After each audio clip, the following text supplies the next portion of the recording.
আল্লাহ তাআলা কোরআনের মধ্যে বলেছেন ইয়া আইয়ুহাল্লাযীনা আমানু ইসতাঈনু বিস-সাবরি ওয়াস-সালাত ইন্নাল্লাহা মা'আস-সাবিরিন। আল্লাহ তাআলা বলছেন, হে বিশ্বাসীরা, তোমরা সালাত এবং সবরের মাধ্যমে আমার কাছে সাহায্য প্রার্থনা করো, নিশ্চয়ই আল্লাহ তাআলা ধৈর্যশীলদের সাথেই আছেন।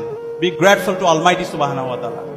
আমাদের সৃষ্টিকর্তার প্রতি অনেক বেশি কৃতজ্ঞ হইতে হবে। আমরা যদি মুসলমান হই, আমাদের আল্লাহর প্রতি অনেক বেশি কৃতজ্ঞ হইতে হবে। আল্লাহর কাছে আমাদেরকে বলতে হবে, 5 ওয়াক্ত নামাজ আমাদের কাছে বলতে হবে, এবং যদি পারি মাঝে মাঝে একটু নফল ইবাদত করা, শেষ সাথে কিয়ামুল লাইল করা, তাহাজ্জুদের নামাজে গিয়ে আল্লাহর কাছে বলা, এবং সবসময় দোয়া এবং জিকিরের মধ্যে থাকা।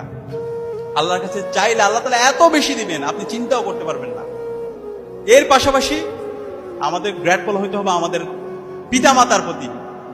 আমাদের আব্বা আম্মার মন থেকে দোয়া আসে এমন কাজ করতে হবে। আমাদের আব্বা আম্মা উফ বলে এই ধরনের কোনো কাজ করা যাবে না। আমরা অনেক ক্ষেত্রে ভুলে যাই আমাদের আব্বা আম্মার স্যাক্রিফাইসের কথা। দেখেন, আমাদের আব্বা আম্মা এত আমাদের পেছনে সময় দেয়, কখনো আমাদের কোনো ধরনের চাওয়া পাওয়া তারা অতৃপ্তি রাখে না।